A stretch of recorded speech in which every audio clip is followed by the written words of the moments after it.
Hello दोस्तों, आप सभी का स्वागत है हमारी यूट्यूब चैनल पर, जहां पर मैं आप लोगों के साथ डिस्कस करूंगा इतिहास को। और ये आपकी बुक से लिया गया है, आपकी घटना चक्र जो बुक है उसको हम यहां पर आज डिस्कस करेंगे। जो भी आपके क्वेश्चंस घटना चक्र में आपको दिए हुए हैं वही क्वेश्चंस आपको मैं हर एक क्वेश्चन कवर करवाऊंगा। और ये हमारी सीरीज का पहला पार्ट है। आपको धीरे धीरे मैं साइंस, इकोनॉमिक्स, मैथ, रीजनिंग और सभी के जो आपकी घटना चक्कर की बुक है उसको हम यहाँ पर पूरा कवर करेंगे। आप हमारे चैनल को सब्सक्राइब कर लीजिए और वीडियो को लाइक करना ना भूलें। तो चलिए शुरुआत करते हैं हमारे क्वेश्चंस के साथ। आज आपकी जो प्रश्न की जो संख्या है वो है 54। तो चलिए शुरुआत करते हैं। पहला क्वेश्चन है आपका, पूरा पाषाण काल में आदि मानव के मनोरंजन का जो साधन था वो यहां पर क्या था? इसका सही आंसर आप लोगों के सामने ए है, शिकार। देखिए, अगर हम यहां पर बात करें पूरा पाषाण काल के आदि मानव के मनोरंजन का साधन जो था वो यहां पर शिकार था। वे शिकार पर ही निर्भर थे। उनका जो भोजन था वो भी यहां पर मांस और कंदमूल हुआ करता था। तो इसीलिए ऑप्शन नंबर ए आपका करेक्ट होगा। अगला क्वेश्चन है आपका, नव पाषाण काल के लोगों द्वारा पाला गया पहला प्रथम पशु कौन सा था? इसका सही आंसर है ए, भेड़। भेड़ यहां पर नव पाषाण काल के लोगों के द्वारा पाला गया प्रथम पशु था। कई लोग इसके अंदर ऑप्शन नंबर सी सोच रहे हैं, कुत्ता है, लेकिन देखिए इसकी जो व्याख्या है आप लोगों के सामने मैं प्रेजेंट कर रहा हूं। देखो, पशुओं के पालतूकरण के लिए मानव प्रयास मध्यकाल से ही प्रारंभ हो चुके थे। मानव द्वारा सर्वप्रथम जिस पशु को पाला गया था वो था कुत्ता। ये यहां पर बात ये नहीं हो रही है कि ये मध्यकाल में पाला गया था। ये बात हो रही है सबसे पहला पाला गया पशु कुत्ता था। किंतु कुत्ते को प्रायः 15,000 ईसा पूर्व में एशिया के मानव द्वारा घरों में पाला गया था। भेड़ों जो भेड़ है वो दूसरा पशु था जिसे मानव के द्वारा पाला गया यहाँ पर पशु माना जाता है। और इसका जो समय काल था वो था 11,000 ईसा पूर्व से 9,000 ईसा पूर्व के मध्य। दक्षिणी एशिया पश्चिमी में जो यहाँ पर भेड़ थे उन्हें पालतू बनाया गया। ठीक है। और इसके अलावा अगर हम यहाँ पर बात करें, चूंकि ये जो पीरियड था ये था यहाँ पर नवपाषाण काल, इसीलिए हम इसको नवपाषाण काल में काउंट करते हैं। अच्छा, सुअरों को कब पाला गया था? ये 9,000 ईसा पूर्व में पाला गया था। बकरी की अगर हम बात करेंगे, बकरी और गाय की अगर हम बात करेंगे, 8,000 ईसा पूर्व में पाला गया था। बिल्ली की अगर मैं बात करूंगा तो 75 ईसा पूर्व में पाला गया था, 7500। मुर्गी की अगर मैं बात करूं तो यहां पर 6,000 ईसा पूर्व। घोड़े की और गधे की अगर मैं बात करूं तो 4,000 ईसा पूर्व। अन्य जो पालतू जानवर है उनके बारे में ज्यादा क्वेश्चंस नहीं आते, लेकिन जो भी आपको बुक्स में दिया गया है वो सारी की सारी चीजें मैं आपको यहां पर बताऊंगा। चलिए, सबसे पहला कौन सा हड़प्पा कालीन स्थल खोजा गया था? इसका सही आंसर है ऑप्शन नंबर ए, हड़प्पा। देखिए, यहां पर सबसे पहले वर्ष यानी कि 1921 में 1921 में दयाराम साहनी के नेतृत्व में पश्चिमी पंजाब के हड़प्पा नामक स्थल में हड़प्पा सभ्यता का पता लगाया गया था। किंतु सभ्यता के स्थलों में सर्वप्रथम हड़प्पा नामक स्थल जो खुदाई है वो यहाँ पर करने के कारण इसी सभ्यता का नाम यहाँ पर क्या पड़ गया? हड़प्पा सभ्यता पड़ गया।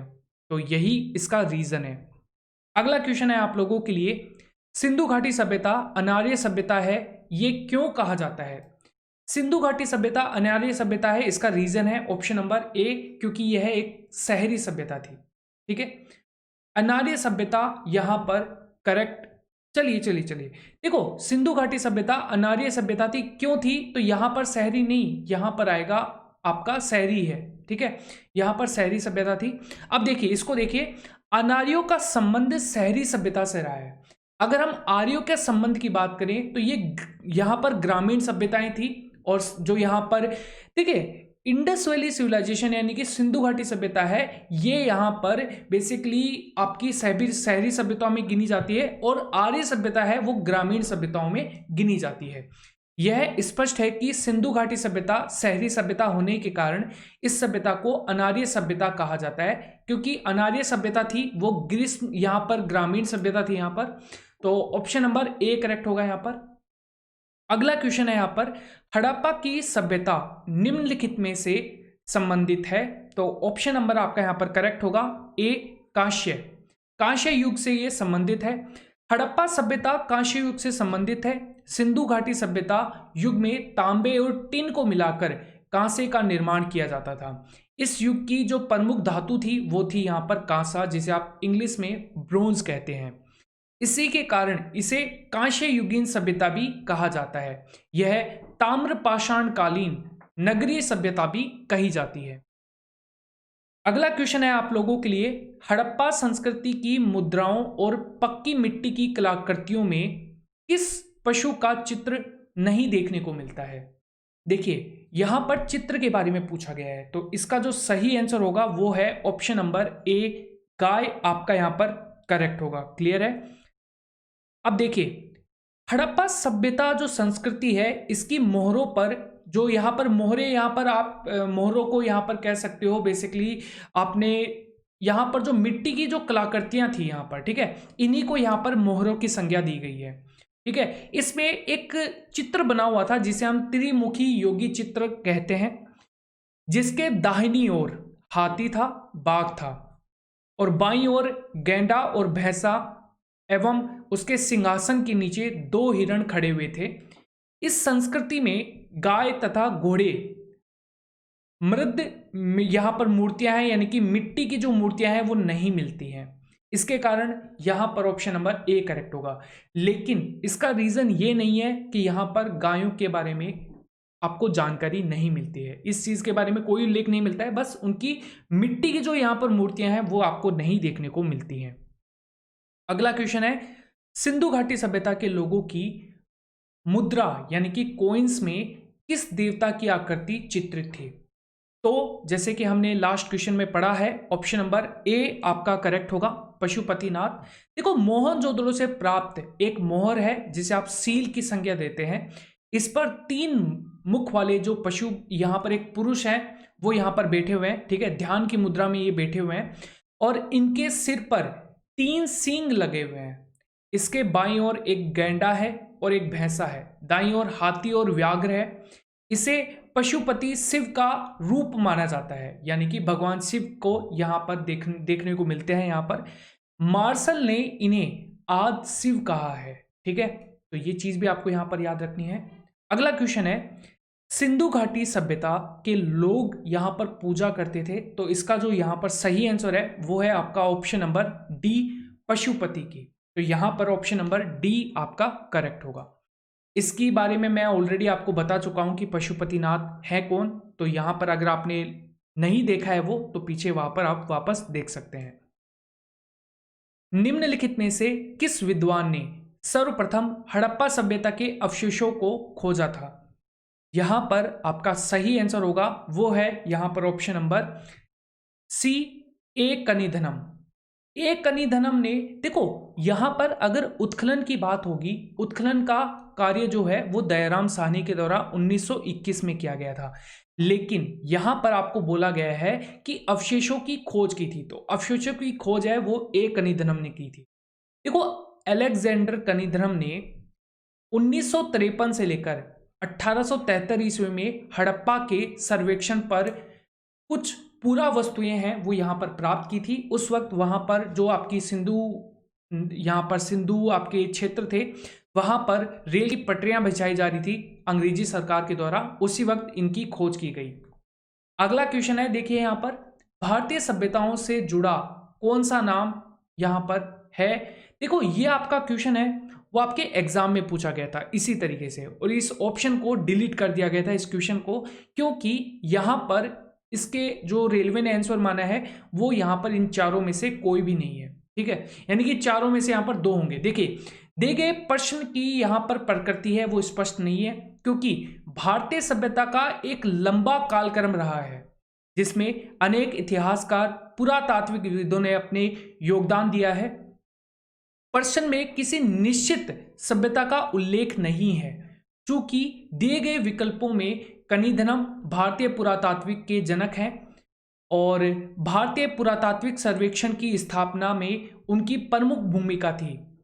मार्टिमर, व्हीलर, जो हड़प्पा से तो डीडी गोस्वामी केसाम्बी के उत्खनन से संबंधित थे, और जबकि सर यहाँ पर जो विसेंट स्मिथ है, इन्होंने बौद्ध, अशोक और मुगल साम्राज्य, जो यहाँ पर मुगल साम्राज्य है उनके, विशेषकर अकबर पर इन्होंने लेख लिखे हैं। स्पष्ट है कि दिए गए प्रश्नों में जो विकल्प है वो सही जानकारी आपको नहीं देते हैं, तो यहाँ पर आपका ऑप्शन नंबर इनमें से कोई भी नहीं होगा, ठीक है। लेकिन जैसे जैसे अगर हम बात करें, तो अगर ये सिंधु घाटी सभ्यता के बारे में जुड़ा होता, सभ्यताओं के बारे में जुड़ा होता, तो यहाँ पर अलेक्जेंडर कनिधनम है, वो यहाँ पर आपका राइट आंसर होता, ठीक है। चलिए, अगर हम बात करें सिंधु घाटी सभ्यता और वैदिक सभ्यताओं में प्रमुख अंतर है यहाँ पर, तो इसका जो सही आंसर है वो है ए, पहली नगरीय थी जबकि दूसरी ग्रामीण। तो ऑप्शन नंबर आपका ए करेक्ट होगा। देखो, सिंधु घाटी सभ्यता और वैदिक सभ्यता, इनमें सिंधु घाटी सभ्यता है ये नगरीय थी, और अगर हम यहां पर बात करें दूसरी ग्रामीण यानी कि वैदिक सभ्यता थी, वो थी ग्रामीण। तो यहां पर सिंधु घाटी सभ्यता का काल 2500 ईसा पूर्व से 1750 ईसा पूर्व तक माना जाता है। सिंधु घाटी सभ्यता नगरीय सभ्यता थी जबकि आर्यों की सभ्यता ग्रामीण थी। अगला क्वेश्चन है आपका, सिंधु घाटी सभ्यता की लिपि थी, तो यहां पर आपका सही होगा, अभी तक सही पहचान नहीं की जा चुकी है, क्योंकि सिंधु घाटी सभ्यता है, इसकी अभी तक जो लिपि है वो भाव चित्रात्मक थी, तो इसीलिए यहां पर इसकी पहचान नहीं है। तो ऑप्शन नंबर डी करेक्ट होगा। सिंधु घाटी सभ्यता में चित्रात्मक लिपि प्रचलित थी। इसी लिपि में लगभग 400 अक्षरों का प्रयोग किया गया था, और इसी कारण सिंधु घाटी सभ्यता को आदो ऐतिहासिक सभ्यता के वर्ग में रखा जाता है। आदो ऐतिहासिक सभ्यता क्या होती है? जिसमें लिखित साक्ष्य तो मिलते हैं लेकिन अभी तक उन्हें पढ़ा नहीं गया है, ठीक है। तो ऑप्शन नंबर डी करेक्ट होगा। अगला क्वेश्चन है आपका, निम्नलिखित में से किसे मर्तकों का टीला नाम से जाना जाता है? मर्तकों का टीला जो शब्द है, ये सिंधु भाषा का हिंदी में रूपांतरण किया हुआ शब्द है, यानी कि अगर हम इसको सिंधु भाषा में कन्वर्ट करें तो इसका जो नाम है वो आपका क्या होगा? मोहनजोदाड़ो। ऑप्शन नंबर बी आपका करेक्ट होगा। क्लियर है? व्याख्या मैंने आपको बता दी है। अगला क्वेश्चन है आपका, मोहनजोदड़ो कहां स्थित है? तो मोहनजोदड़ो है वो है ऑप्शन नंबर बी, सिंधु में। यहां पर सिंध है, पाकिस्तान का एक प्रांत है सिंध प्रांत, वहां पर ये आपको सभ्यता देखने को मिलती है। जैसे हमारे पंजाब प्रांत है, देखो पाकिस्तान में पंजाब प्रांत भी है, ये आप कंफ्यूज मत होना कि ये भारत के पंजाब की बात कर रहा है, क्योंकि पाकिस्तान में पंजाब प्रांत का भी कुछ हिस्सा है वो आपको देखने को मिलता है। क्लियर है? चलिए, तो इसका सही आंसर होगा ऑप्शन नंबर बी, यहां पर आपका करेक्ट होगा। ठीक है, मोहनजोदड़ो सिंधु सभ्यता का एक प्रमुख नगर था। यह सिंध प्रांत यानी कि पाकिस्तान में जो है, यहां पर ये पाकिस्तान के कौन से डिस्ट्रिक्ट को बताता है? तो लरकाना जिले में स्थित है। मोहनजोदड़ो की खोज सर्वप्रथम 1922 में राखलदास बनर्जी ने यहां पर की थी। अगला क्वेश्चन है आपका, हड़प्पा कालीन सभ्यता का विशाल कठोर कोठार जो है, यानी कि अनागार संग्रह करने का स्थान जो है, अन्न संग्रह करने का स्थान है। जैसे कि आप बड़े बड़े गोडाउन्स आप देखते हैं जहां पर गवर्नमेंट जो है वो अपने अपने जो अन्न है वो फ्रीज करके रखती है कई सालों के लिए। तो यहां पर आपका जो राइट आंसर होगा वो है आपका ऑप्शन नंबर ए करेक्ट होगा। देखिए, अनागार जो है ये सबसे बड़ा स्थल था, ठीक है। ये बहुत बड़े बड़े स्थल हुआ करते थे। क्यों? क्योंकि जितनी भी बड़ी सभ्यताएं थी वो सारा एक ही जगह तो अपना जो खाने पीने की जो चीजें हैं वो स्टोर करके रखती होगी। तो यहां पर ये कहां देखने को मिलते हैं? ये आपको ऑप्शन नंबर ए करेक्ट है आपका। देखो, मोहनजोदड़ो का सर्वाधिक उल्लेखनीय स्मारक वृद्ध स्नानागार है, लेकिन ये नाम से बड़ा है। यहां पर यह सबसे बड़ी इमारत का इसे संज्ञा नहीं दी गई है, ठीक है। एक क्वेश्चन आपको एग्जाम में इस तरीके से भी पूछा गया था, सिंधु सभ्यता का वृद्ध स्नानागार किस स्थल में पाया गया था? तो वो भी आपको मोहनजोदड़ो में ही देखने को मिलता है, ठीक है। इसके पश्चिम में 1.5 मीटर ऊंची चबूतरे पर निर्मित एक भवन मिलता है जो पूर्ण रूप से पूर्व से पश्चिम में 45.72 मीटर लंबा, उत्तर से दक्षिण में की ओर यहाँ पर 22.86 मीटर चौड़ा। इसे मार्टिमर हिलर ने अनागार बताया है, यानी कि जहां पर अन्न रखने की जो जगह होती है उसे। इसमें ईंटों के बने हुए विभिन्न आकार प्रकार के 27 कोष्ठ जो हैं, यानी कि आपको ऐसे लकीरें आपको देखने को मिलेंगी जिनमें अन्न को फ्रीज किया जाता था इनमें। ठीक है, चलिए अगर हम यहां पर नेक्स्ट क्वेश्चन की बात करें, अमरी जो हड़प्पा सभ्यता का एक स्थल है किस प्रांत में स्थित है, तो ये आपको देखने को मिलेगा ऑप्शन नंबर ए करेक्ट होगा, यानी कि सिंध प्रांत में आपको ये देखने को मिलेगा। अमरी हड़प्पा सभ्यता का एक प्रमुख स्थल है जो कि पाकिस्तान के सिंध प्रांत में स्थित है। सिंधु घाटी सभ्यता के अवशेष चिन्ह बतलाते हैं कि लोगों का जो मुख्य धंधा था वो यहां पर क्या था, तो ऑप्शन नंबर ए करेक्ट होगा, कृषि था। हमेशा से भारत एक कृषि प्रधान राज्य रहा है, उसका यहां पर राष्ट्र रहा है, उसका चलन कहां से होता है, तो वो सिंधु घाटी सभ्यता से ही इसका चलन आपको देखने को मिलता है। अगला क्वेश्चन है, देखिए सिंधु घाटी सभ्यता का पतन नगर, यानी कि पतन को अगर आप इंग्लिश में देखोगे तो इसे बंदरगाह बोला गया है, तो ये था ऑप्शन नंबर ए आपका करेक्ट होगा। लोथल जो है वो आपका यहां पर करेक्ट है। सिंधु घाटी सभ्यता का पतन नगर यानी कि बंदरगाह था वो था लोथल। यह गुजरात के अहमदाबाद जिले में भोगवा नामक नदी के किनारे पर स्थित था। इसके पूर्वी भाग में एक गोदी यानी कि एक बंदरगाह के साक्ष्य मिले हैं। इस स्थल की खोज जो है वो एस.आर. राव के द्वारा यहां पर की गई थी। अगला क्वेश्चन है, निम्नलिखित में से कौन सा स्थल भारत में नहीं है। भारत की बात करें तो ये पाकिस्तान में है। हड़प्पा जो है वो पाकिस्तान में आपको यहां पर देखने को मिलता है। कालीबंगा राजस्थान में, रंगपुर, रोपड़ ये सारे भारत के स्थल हैं। हड़प्पा जो है वो पाकिस्तान में आपको देखने को मिलता है। हड़प्पा जो पूरा स्थल है वो पाकिस्तान के पंजाब प्रांत के मोंटगोमरी जिले में आपको यहां पर देखने को मिलता है और आधुनिक काल में इसे किस नाम से जाना जाता है, साहिवाल के नाम से जाना जाता है। रावी नदी के तट पर यह स्थित है। इसका मतलब हड़प्पा किस नदी के किनारे पर स्थित है, तो यह है यहां पर रावी नदी के किनारे पर। हड़प्पा क्षेत्र की दृष्टि से सिंधु घाटी सभ्यता है ये दूसरा सबसे बड़ा स्थल है। सिंधु सभ्यता का यहां पर ये दूसरा सबसे बड़ा स्थल है। अगला क्वेश्चन है आपका, निम्नलिखित में से कौन सा एक प्रमुख सभ्यता की पूर्वी सीमा का निर्धारण करता है। देखिए उत्तर, दक्षिण, पूर्वी, यानी कि इधर वाली जो सबसे आखिरी वाली जो सभ्यता थी, ठीक है, भारत के पूर्व में जो आखिरी सभ्यता थी वो कौन सी थी, तो ये है आपका ऑप्शन नंबर सी आपका करेक्ट होगा। आलमगीरपुर जो है वो आपका यहां पर करेक्ट है। देखो हड़प्पा सभ्यता की पूर्वी सीमा आलमगीरपुर उत्तर प्रदेश में है। ये सिंधु घाटी सभ्यता की पश्चिमी सीमा यानी कि इस साइड वाली, ये हो गई पूर्वी, ये होगी पश्चिमी। ये यहां पर सूदका गेंडोर है, ये बलूचिस्तान में आपको देखने को मिलता है।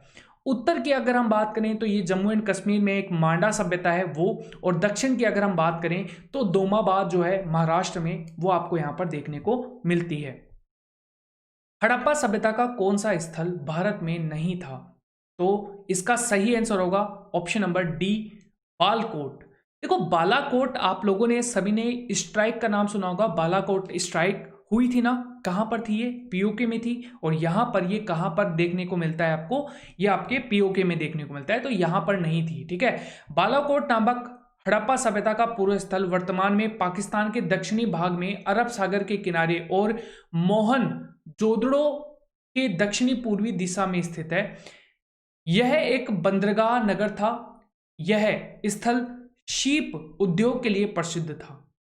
अगला क्वेश्चन आपको यहां पर देखने को मिलेगा, हड़प्पा कालीन सभ्यताओं को किसकी जानकारी नहीं थी, तो इसका जो सही आंसर है वो है लोहे की। लोहे की जानकारी हमें 1000 से 600 ईसा पूर्व यानी कि उत्तर वैदिक काल में आपको देखने को मिलती है।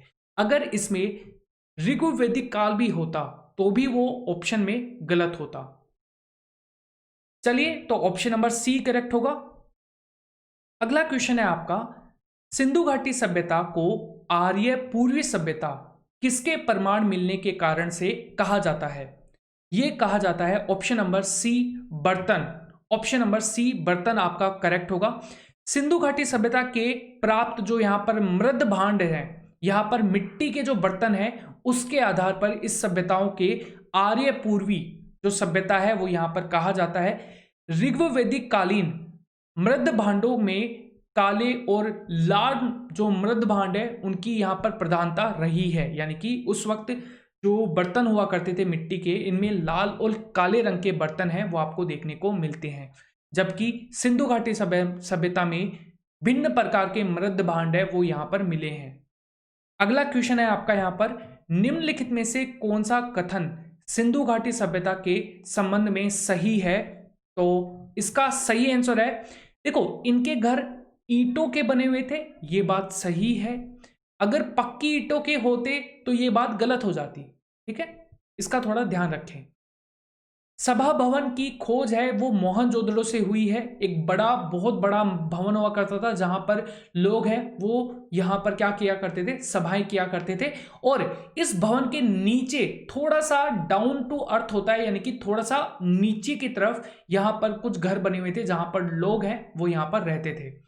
घरों की निर्माण योजना में खोला है चौक मुख्य लक्षण था यहाँ पर, यह बात भी सही है, यानी कि यहां पर ऑप्शन नंबर बी, ए और सी तीनों सही हैं, यानी कि ऑप्शन नंबर डी आपका करेक्ट है।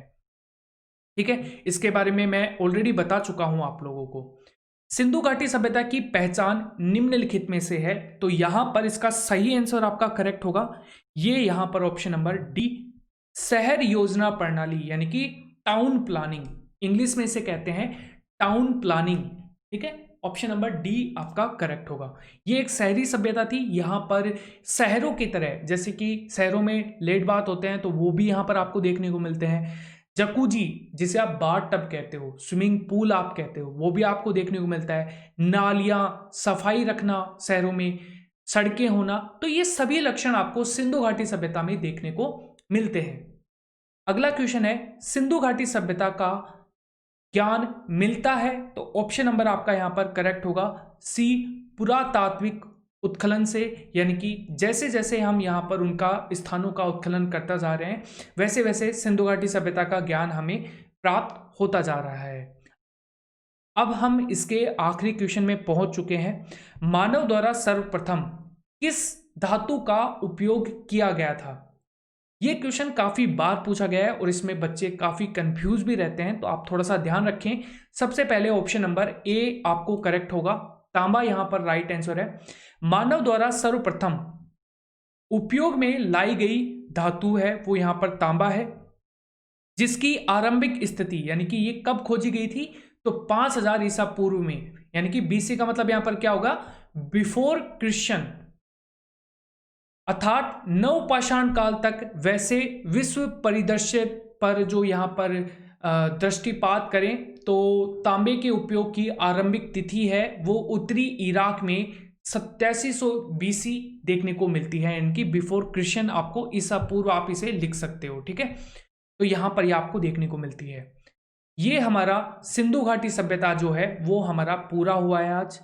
कल मैं आप लोगों के लिए वैदिक सभ्यता लाऊंगा। अगर आपको ये वीडियो अच्छा लगा है तो आप इसे जरूर लाइक करें, और इस वीडियो की पीडीएफ आप लोगों को मैं प्रोवाइड करवा दूंगा डिस्क्रिप्शन बॉक्स में, आप इस वीडियो की पीडीएफ है वो ले सकते हैं। और ऐसे ही वीडियोस के लिए आप इस वीडियो को शेयर जरूर करें, ताकि अगर इसके ऊपर व्यूज आते हैं तो मैं इसके अंदर साइंस, मैथ, रीजनिंग, इकोनॉमिक्स और बहुत सारी चीजें हैं जो भी आपके रेलवे में पूछी जाती हैं उनके बारे में हम यहाँ पर अध्ययन करेंगे। तो चलिए मिलते हैं, हमारी सीरीज को कंटिन्यू करेंगे हम अगले वीडियो में। Bye everyone and take care.